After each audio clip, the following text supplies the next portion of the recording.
Hello, everyone, and welcome back to the podcast. I'm your host, Ajo Two One Love, for another episode of Sports Overview Topics. Was a good week as far as sports are concerned. Obviously, NFL Week 10 was a good week of football. We also had UFC fight card on Saturday night. Dos Anjos versus Felder. Paul Felder filling in 5 days' notice. Go over all that, plus some news as far as some NBA stuff is concerned. Also, congrats to Dustin Johnson on winning the Masters. But thank you for joining me. If you're new, like and subscribe. Click on that bell. And we'll get into review, shall we? Also with NFL Week 11 preview. So, first off, I already mentioned, congrats to Dustin Johnson winning the Masters. Also, some news that about the Milwaukee Bucks. So they acquired Bogdanovich and Drew Holiday. Is that enough to keep Giannis in Milwaukee? Is always the question. Considering they fell short of expectations once again, being eliminated by the Miami Heat in the Eastern Conference Finals, or actually prior. Excuse me. In the second round, of course, he got hurt, but nonetheless. Also, the Phoenix Suns acquired Chris Paul from OKC.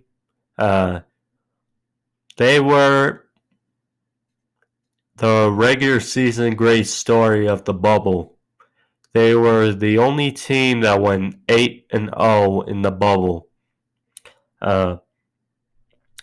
Kind of disappointing that they didn't make the playoffs. That was ultimately the Trailblazers that took over the Memphis Grizzlies spot, and thus were the 8th seed, ultimately to be eliminated by the Lakers.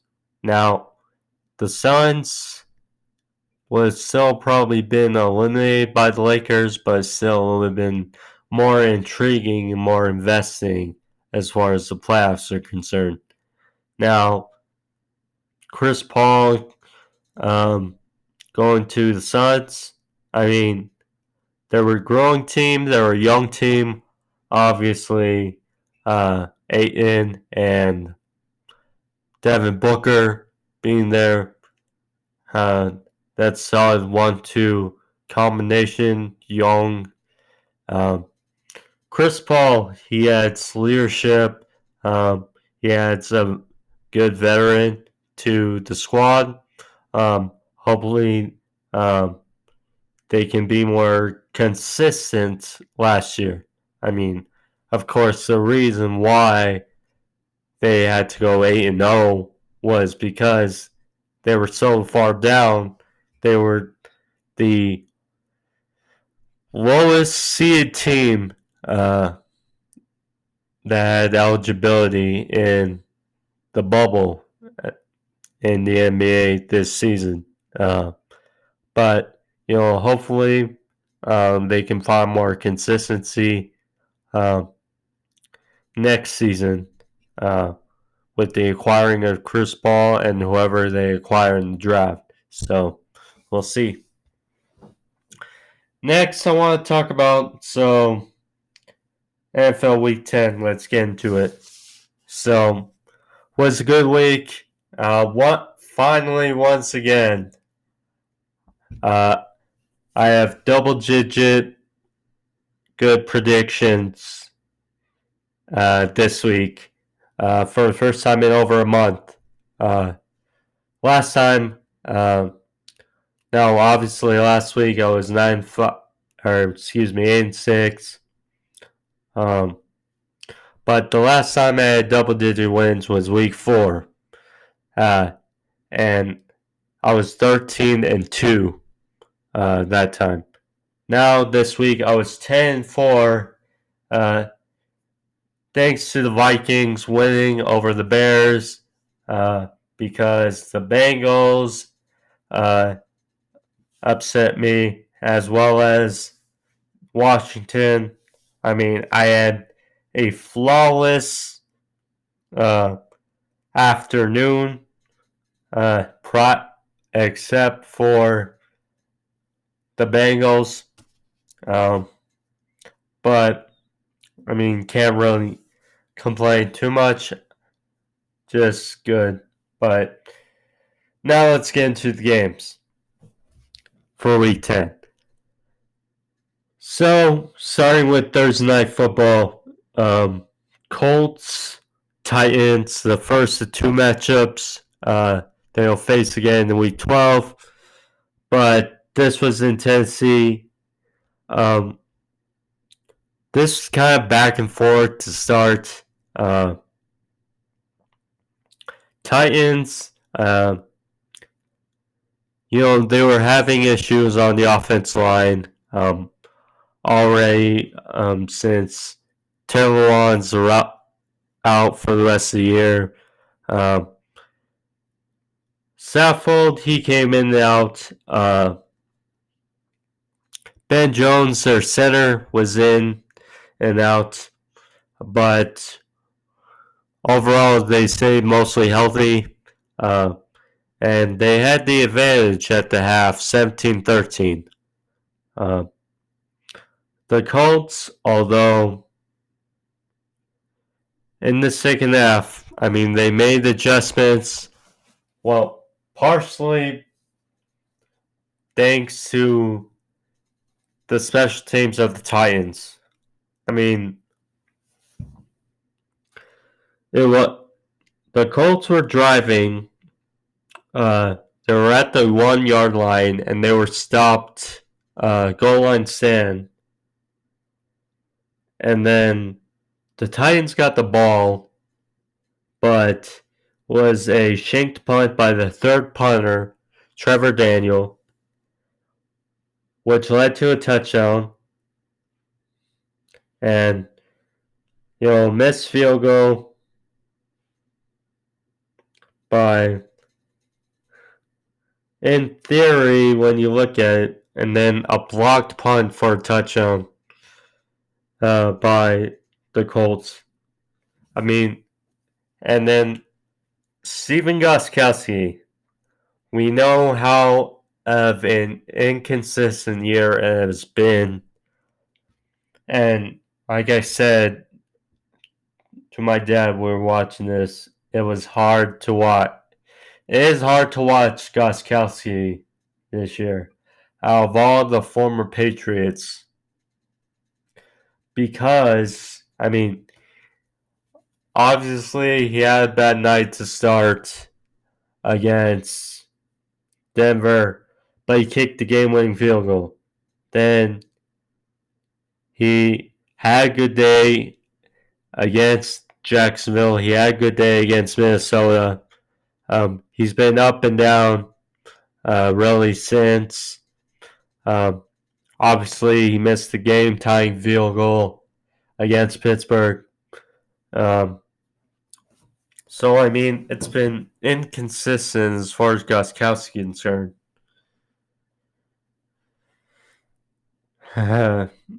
But hats off to the Colts. This was a game they needed to win. They were a game behind the Titans in standings. Both are really good teams, still tied at 6-3. The Colts, I mean, obviously they face again 2 weeks in Indianapolis, so Colts may have an advantage. But I mean, yeah, good for Colts. They go into Green Bay. They face Green Bay next Sunday, which should be interesting. Next, I was the Lions barely beat Washington. I mean, first off, so the Lions were up 24-3 on Washington. Washington looked like they didn't have an answer, but Alex Smith and Washington's offense came roaring back, cut the deficit. They were tied 24-24 late, but a Chase Young stupid penalty put the Lions in field goal range late in the game, which allowed Matt Prater to kick a game-winning field goal. And, Alex Smith, his first start back from that gruesome leg injury 2 years ago, he had almost 400 yards passing. It's just a shame they couldn't get it done. The Lions are so alive, if you can imagine. Also mention Dustin Hopkins missed a field goal, which in theory would send it to overtime, or which would have gone to overtime, but oh well. What was a surprise, not was they won, but how close it was. In a windy Green Bay Lambeau Field, the Packers beat the Jags 24-20. I mean, the Packers, look, Jake Luton, he played an alright game. But, I mean, the Packers, it's just, I mean, this is the game to peg for a two-possession game. And Jake Luton had chances late to go down the field and steal the game from the Packers. It's just odd. The Packers.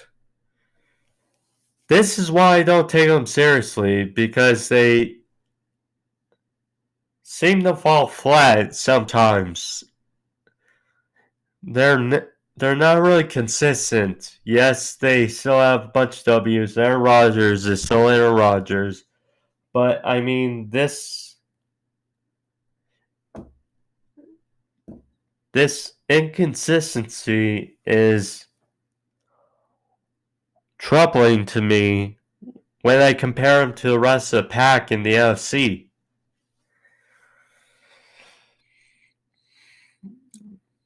But nonetheless, they got the win. So, next, you knew it was coming, but the Stars game didn't look so easy.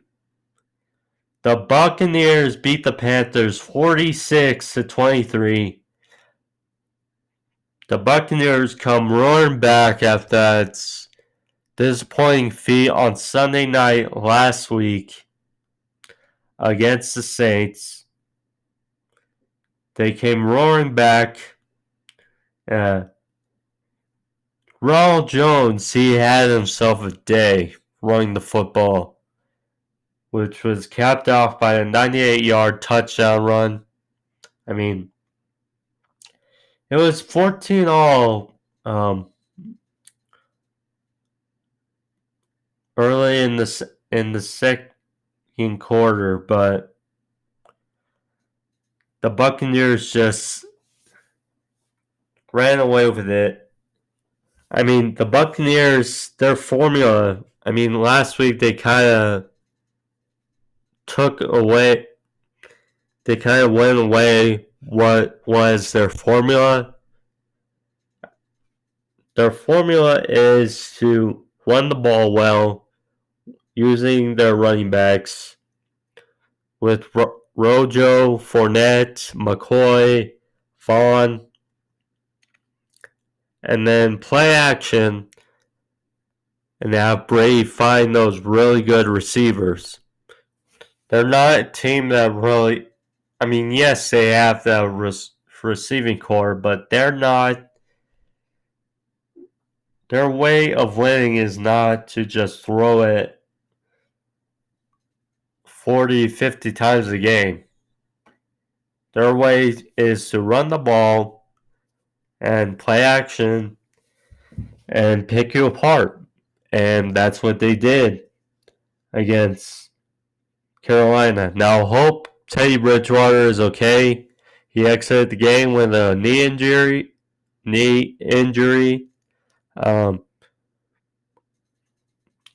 It should be nothing serious, but I hope he's healthy ASAP. Next, I was right on this upset. I had a feeling and I liked what I saw. The Giants beat the Eagles 27-17. Now, as I told my dad the other day when we were talking about the Giants, I said that, well, the Giants are a better team than what the record shows. I mean, yes, they're 3-7, but if you look back, they almost beat the Bears. They almost beat the Rams. If Evan Ingram catches that pass against the Eagles the first time around, they would have won that game. Right away, that's 3. They almost beat Dallas. And they almost beat the Bucks. So that's 5. That a few plays here and there, and they're 5. Have 5 more wins, and they're 8-2. So now Daniel Jones has been part of it. 2 straight games without a turnover. Good for him. He's athletic. If they can just keep running the ball, because Wayne Gallman is no Saquon Barkley, but he's been a serviceable replacement in his absence. Daniel Jones, if he can run the ball more instead of throw the ball in crooked situations, then they look like the best team right now in that division. I mean, Joe Judge has been doing a really good job in his first year. While the record may not say it, they do look good. I mean, the Eagles, they've been a team that you hold your breath on. Washington, the inconsistencies and the flaws on their team. Same with Dallas. Giants right now are the team where you could say you have the most faith in right now to win the division.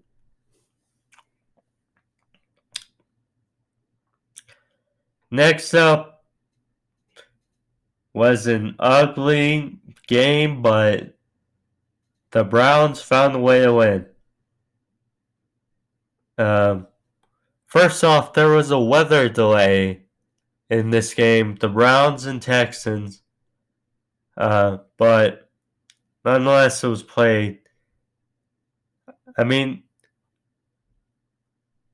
the score doesn't show it, but there were plays made in this game. I mean, the Browns won 10-7, but they just pounded the Texans on the ground. I mean, Kareem Hunt had over 100 yards. Nick Chubb in his return had over 100 yards. Baker didn't have to a lot, but this is their formula. Ground and pound the ball, and they just tore the Texans apart. The Texans, Deshaun Watson made a few plays here and there, but the Browns just held their own on the ground, and yeah. Cleveland, this is not the old Cleveland. This is the new Cleveland Browns. The new Cleveland Browns. They're 6-3. Um, yeah. Hats off to Cleveland. Next one is joyful to talk about because Hail Murray. Hail Murray. Oh my gosh, this game was fun. This was fun. Now, the Bills and the Cardinals, you could say this was the game of the week, building up, and after further notice, this was the game of the week. I mean, the Bills, look, we all know they had that great start to start the season. 4-0. Josh Allen, in my opinion, was the MVP frontrunner at the time, behind Russell Wilson, and obviously they had that skid against the Chiefs and the Titans. They barely beat the Jets, and they needed a fumble to beat the Patriots. Now, the Cardinals have been exciting but inconsistent, really. But it seems like they're growing, and that kind of showed. They're running the ball well with their hot 1-2 punch at running back, Kenyon Drake, Chase Edmonds. Kyler Murray is making good throws. I mean, the Bills were up 23-9, and it seemed like they were having their way. But the Cardinals fought their way back in, although and it was tied 23-20, 23. Excuse me. So, or 26-23, excuse me. So, the Cardinals, I mean, well, there was that close call where Fitzgerald, he couldn't corral the ball. I mean, he was open, but Kyler threw it too fast and behind him, and I thought it was incomplete, but that was a weird story at the game. But the Bills, I mean, what a swing of momentum late. The Bills were driving down to win for a game-winning drive, 34 seconds, and Stephon Diggs catches a beautiful pass in the end zone.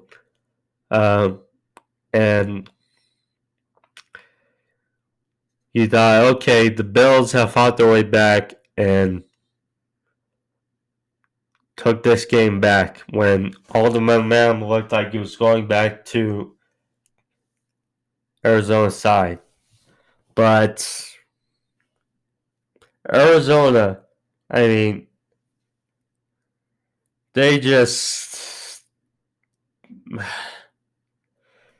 fought their way back. Kyler Murray connected on a couple throws, and then next thing you know, 11 seconds left.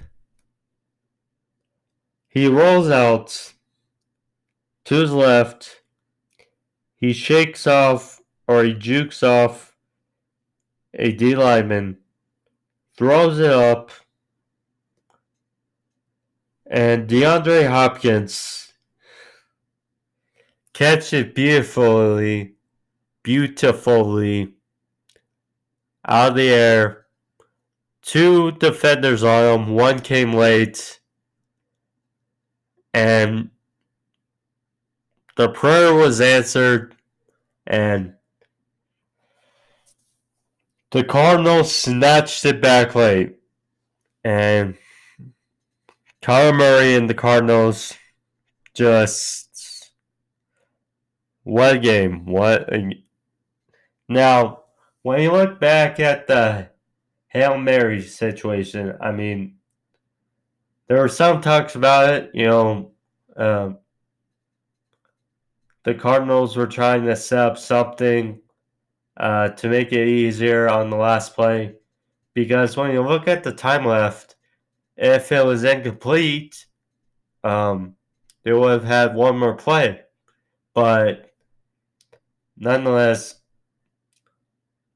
well, the Bills in their coverage, I mean, they didn't jam any of the Cardinals receivers. They let up, I mean, I get it because the threat of Kyler Murray running and how fast he is, how shifty he is.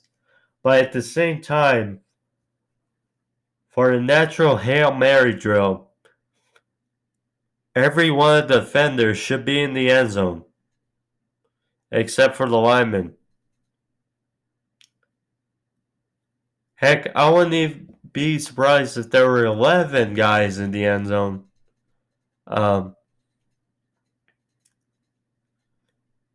Just to make sure the Hail Mary doesn't happen. But what a play by Kyler Murray and DeAndre Hopkins. I'm still stunned. I'm just still stunned how the Texans only got what they got for DeAndre Hopkins. And I mean, Bill O'Brien, I just don't know how they could not have made it work. I mean, if you're Deshaun Watson, you're probably thinking to yourself, like, what? Like, seriously? I mean, the Texans are bad right now, and the Cardinals are good. Now, the Cardinals would still probably been good without DeAndre Hopkins, but this just makes Bill O'Brien and the Texans morally look like fools, basically. And I feel for Deshaun Watson and the Texans because who knows where they'd be right now with DeAndre Hopkins. It's just the Cardinals are reaping the rewards of Hopkins, and now they're in first place due to a tiebreaker thanks to that play. Have to catch my breath a little after, but so then we go from that to Tua versus Justin Herbert. Chargers, Dolphins. The Dolphins won 29-21. They are a threat. The Dolphins are. Their defense is real. That secondary is just, damn, that's good. Xavier Howard, Byron Jones, Noah Igbenogany. Sorry if I butcher his name, but they got a real secondary. their defense is just really good. Tua and their offense, they're not asked to do a lot, but they do what they need to do, and that team is just. I'd be the Bills gotta be careful because the Dolphins are just creeping and creeping up, and I mean because of that Hail Murray, and if the Dolphins win against the Broncos next Sunday, they're both tied 7-3, and then they still have one more game to be played between the Bills and the Dolphins in Buffalo later this year, and that could very well be for the AFC East. The Bills gotta be careful. And what a swing that Hail Murray did. I mean, Justin Herbert, although he still made some plays, but that Chargers team is talented. It's just the coaching. I feel like at the end of the season, they're both going to be looking at Anthony Lynn and Garrett. Well, probably not as much Gus Bradley, even though that defense, while talented, has left those leads. I'm just so curious what they're going to do in the offseason. But hats off to Miami. Getting to 6-3.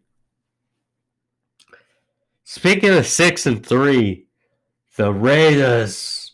The Raiders. Mr. Black and Silver in Vegas. The Raiders just grounded and pounded. Frustrated Drew Lock and the Broncos, and they won 37-12. The Raiders, they got something brewing. They got a very talented offense. I mean, Josh Jacobs is a man amongst boys. He is pounding that rock. That O-line is one of the best in the league. I mean, Derek Carr is having a good year, probably the best year of his since his MVP like season 2016. And I mean, they got weapons. They got Henry Ruggs going over top. Nelson Aguilar, he's done well. Darren Waller, it's just they got their formula right, and if they continue to push the envelope, man, I'd be worried if I had Vegas on my schedule. I'd be worried. But now, as far as Denver is concerned, Drew Lock is too aggressive. Drew Lock, he needs, if he still wants a chance, he has to evolve and know that he can't try to make a highlight every play. He has to take what's given to him and not try to push the envelope too much, because he had 4 picks in this game, and that is not good.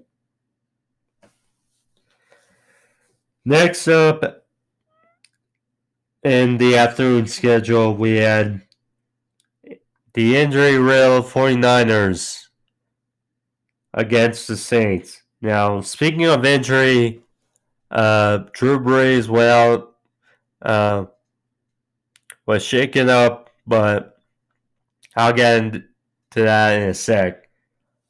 the 49ers, they had a 10-0 lead. And they looked like the momentum had the potential to steal this game. But special teams of the 49ers completely sunk their chances and allowed the Saints to get back into this and have their way of playing the rest of the game. Alvin Kamara did very well as always. Excuse me. Now I'll get into the Drew Brees part. So Drew Brees, he was tackled in the second quarter. He got up gingerly. Noticed something wrong, but he stayed in the rest of the first half, threw 2 touchdowns, and did what he needed to. However, coming out the second half, you did not play. You knew something was wrong. Jameis and Taysom Hill, it was just all of them for the rest of the second half. And then we found out that Drew Brees, he has fractured ribs and a collapsed lung. Now, first thing I'll say is, so Drew Brees,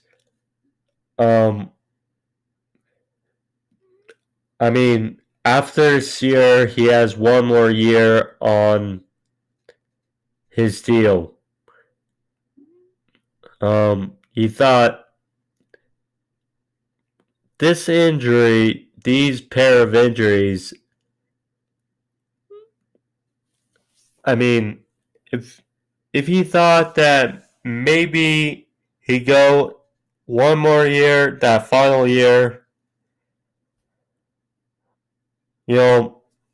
these injuries kind of dwindle that possibility a little bit. Now, things can change at the end of this year, but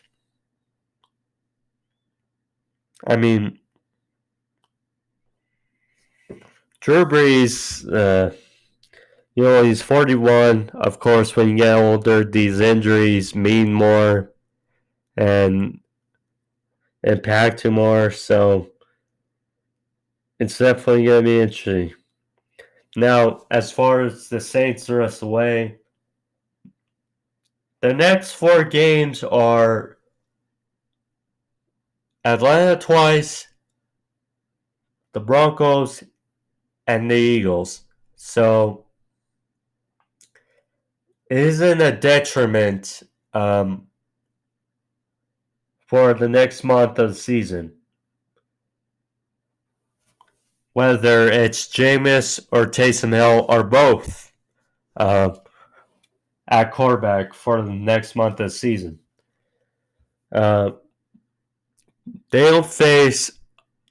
They only have one team left with a winning record on their schedule currently, and that's the Chiefs.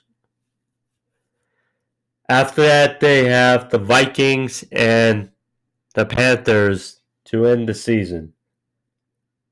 So it's not a detriment. Like we said, on the season, they still got a lot of playmakers on both sides of the ball.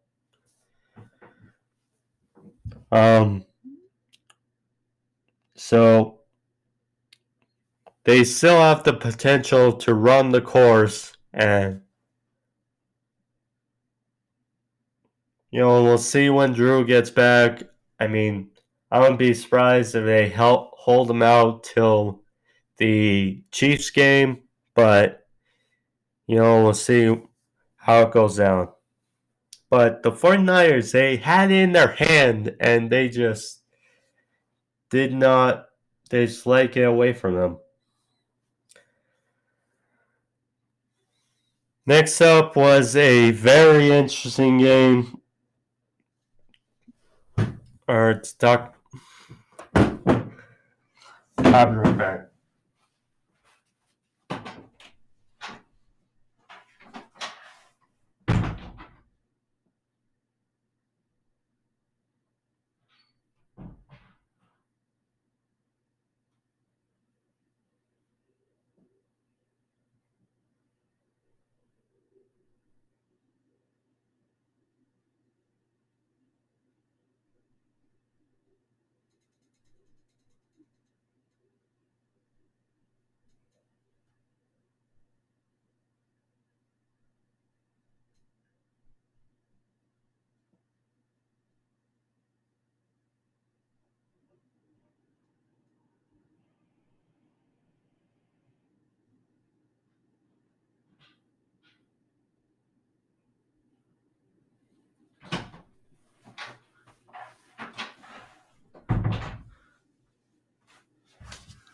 My apologies. Okay, now I'm back.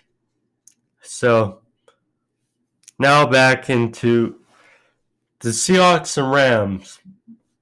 This was, in my opinion, going into this week, in my opinion, this was the most intriguing game on the schedule to see how both teams would react. The Rams, of course, they are probably the most quietly talked about good team this season, besides the Raiders. And of course, Russell Wilson, the Seahawks, they had that really good start, but they've kind of dwindled the last few weeks. It's just. So the Rams won 23-16. But Russell Wilson, I mean, to start the season, it was, let Russ cook. And, Russell Wilson was the MVP frontrunner in the NFL. However, seems to be getting a bit warm the last few weeks. See, last season, they were more of a balanced offense, and, they wanted to run the ball. Russell Wilson didn't do a lot. And, of course, in the offseason, Russ voices displeasures about, wanting to do more with the offense. Well, I get it, but after what I've seen from the Seahawks the last few weeks, they gotta be more balanced, and they can't rely on Russ too much because it's gonna bite them in the butt, and it has bit them in the butt the last month of the season. But, Chris Carson and Carlos Hyde were both out again. So they need to find some balance on offense. Otherwise, they can't keep doing this if they want to continue win games, because their defense is not good. It's not good. Yes, Jamal Adams is back. He had a strip sack. And they acquired Carlos Dunlap and activated Snacks Harrison, but the Seahawks need a change. They need to change, and they need to find some balance quick, because Thursday they have the Cardinals again in Seattle. As far as the Rams go, I mean, hats off to Jalen Ramsey. He had DK Metcalf in check. Excuse me. But hats off to Jalen Ramsey. DK Metcalf, he was quiet. He was quiet the whole game. And,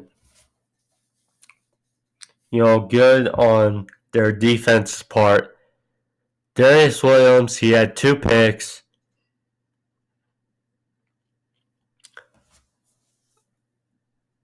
Russ, I just think he's trying to do too much because he knows the flaws on the team. Jared Goff and the Rams, their offense didn't do too much. They did what they needed to do. I think when you look at it, I've said it the last few days. I think out of the 3, 6, and 3 teams in the West, the Rams, in my opinion, are the most balanced of the 3. Because when you look at it, they have a solid offense. They have good playmakers on that defense. Whereas, the Seahawks and the Cardinals both have explosive playmakers in the quarterbacks. And the Cardinals have a better offense, but their defenses are so and so. I think right now the Rams are my pick to win that division. And if the Seahawks are not careful, because right now I think the Cardinals are better, if the Seahawks are not careful and fix this notion on their team, then they're going to fall out of favor because you got Tampa Bay and you got Chicago and Minnesota, who are both starting to, Minnesota's starting to find their rhythm, but Chicago, if they also fix this somehow, then the Seahawks, if they don't keep pace in their division, Tampa Bay, Chicago, and Minnesota are going to bite them in the ass as well if Seattle's not careful. But those are my thoughts on that game.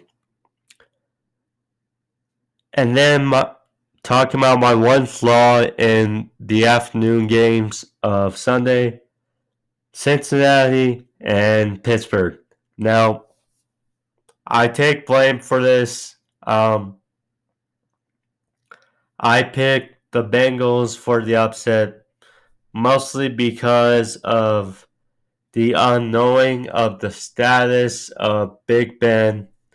With his knee issues he had last week, and then being on the COVID list because he was close contact to Vance McDonald, who tested positive, could not practice all week. But the Steelers, they did what they needed to do. I mean, Joe Burrow is so very talented. However, that defense has a lot to be desired for the Bengals. And, I love the Bengals, but they are a few years away from being at that team. But Pittsburgh did what they needed to do, being the lone undefeated team in the NFL. So, hats off to them. This was a very exciting game to watch on Sunday night. But the Patriots pounded the Ravens and ultimately won 23-17. I mean, the Patriots, in the ugly rain conditions, pounded the rock and just gashed the Ravens. Whether it was Damian Harris, Rex Burkett, Cam, they all picked apart the Ravens, and it was ugly, not just in the conditions, but it was ugly for the Ravens. Here's what I'll say. So, we're not dead yet. The Patriots are 4-5. Still got winnable games on schedule. And of course, we have the tiebreaker with the Raiders if we need it. But we'll see what happens. I don't think we can win the division with how well both Buffalo and Miami are doing, but we're still alive for a playoff spot. And if we can keep doing this way and pounding the rock and, don't make Cam do too much, we can win still a bunch of games this way. Because play to our strengths. We have a really good offensive line, a good secondary. J.C. Jackson, he's going to get paid, and he deserves every penny. 5 straight games with a pick. He has 6 on the year. I mean, just hats off to our secondary. And so that's my thoughts on the Patriots. As far as the Ravens are concerned, I don't see them winning the division because with Pittsburgh and Cleveland, now they're tied with, I don't see how they can win the division. Especially when we look at Pittsburgh's schedule. And, I mean, they have to be careful with the Ravens because it doesn't seem like they're evolving on offense. They are. This is the thing with when you compare Arizona and Baltimore. When you look at them, Kyler Murray and Cardinals offense, they are more balanced. Whereas Baltimore, they're just continuing the same old way, and I feel like Greg Roman has become stale in his and content in his play calling in this offense. And it worries me if you're a Baltimore fan when you look at the good teams in the rest of the conference. You got Tennessee who can play smash mouth football. You got,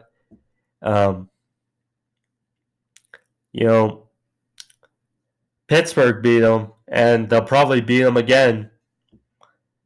You got Chiefs who have their number. You got the Raiders who can smash you in your mouth. I mean, just when you look at the landscape, it's not really pretty as far as teams you think Baltimore can beat in the AFC.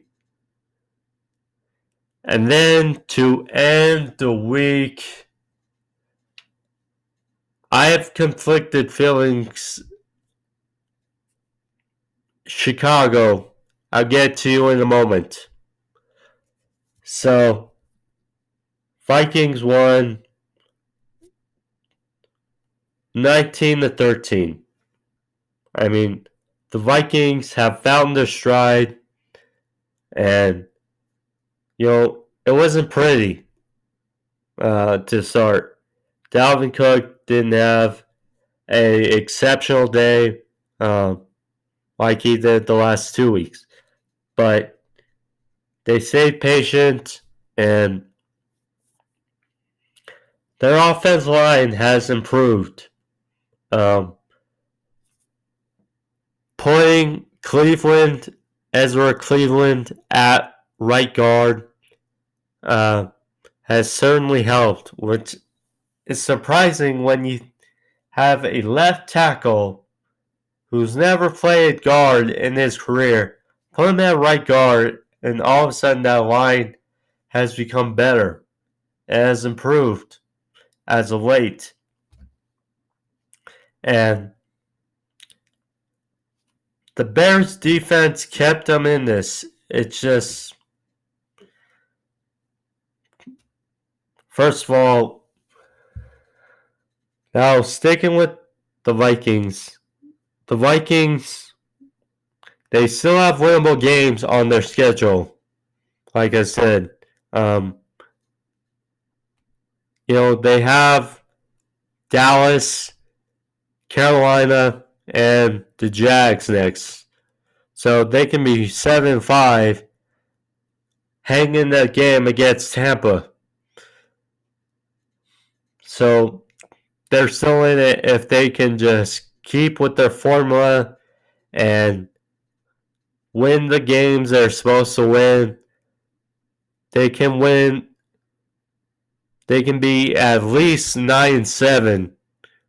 I see 9-7, potentially 10-6, depending on how things go. And depending on the fallings of Seattle and Chicago, I think it's totally possible that the Vikings can make the playoffs. With that being said about the Vikings, OMG, Chicago. OMG. Wow. Wow, wow, wow. 5-1. Then 5-2. 5-3. 5-4. Now they're 5-5.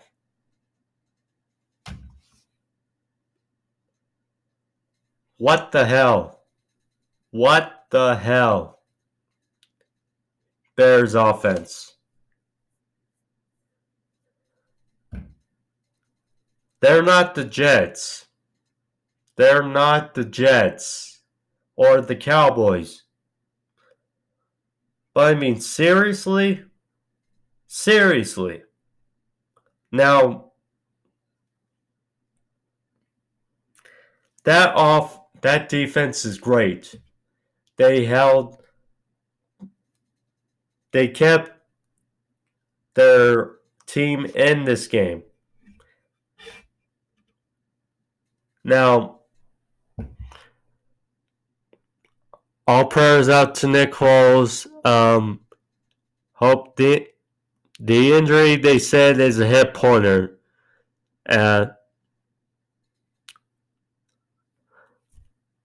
Now, Nick Foles, hopefully he's out there. But I mean, it's just a mess in Chicago. I mean,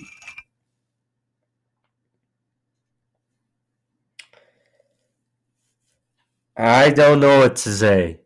I mean, there'll be people calling for Mitchell Trubisky. And I know, as well as my dad has said it, time for a quarterback change.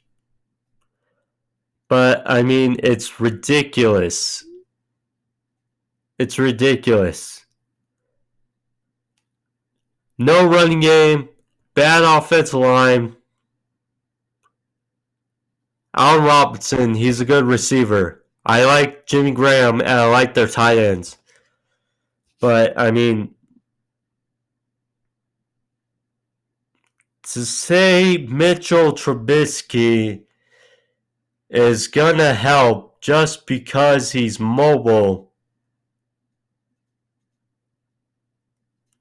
because of that offensive line,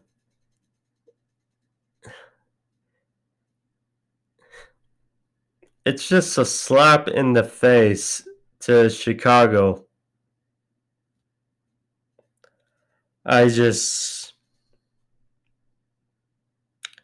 Now, the season's not over. They can very well rattle off some wins looking at their schedule and still make the playoffs. But I mean, it's just, oh my God, Chicago, oh my God. It's hard to watch.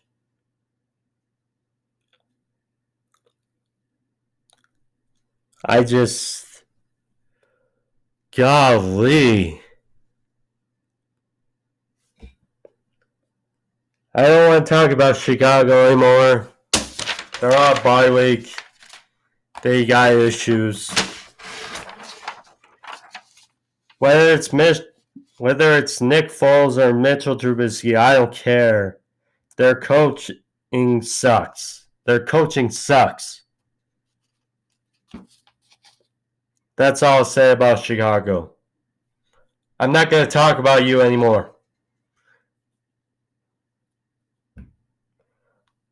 I'll talk about them once they get out of their bye week, but I ain't talking about them till next week.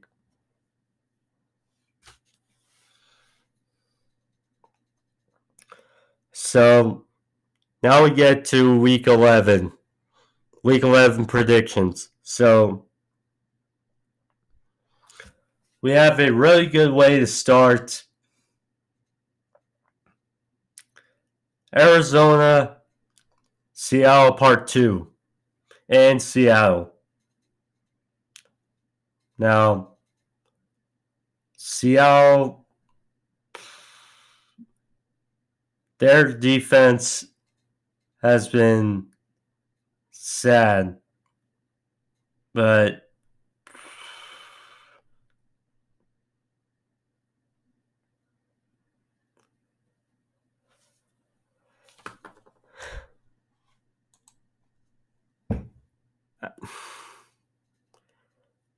Chicago's got me in a wreck. Sorry, guys, but I'm going to end the video here because I'm just so upset with Chicago.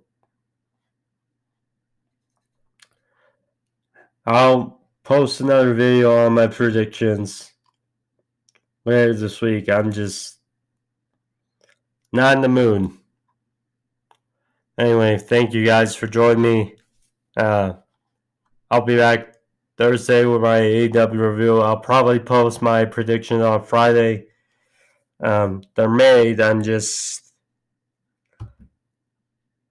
upset right now. So, nonetheless, thank you guys for joining me today. Sorry about the abrupt end. I'm Ajo 2 in Love, and see you on Thursday.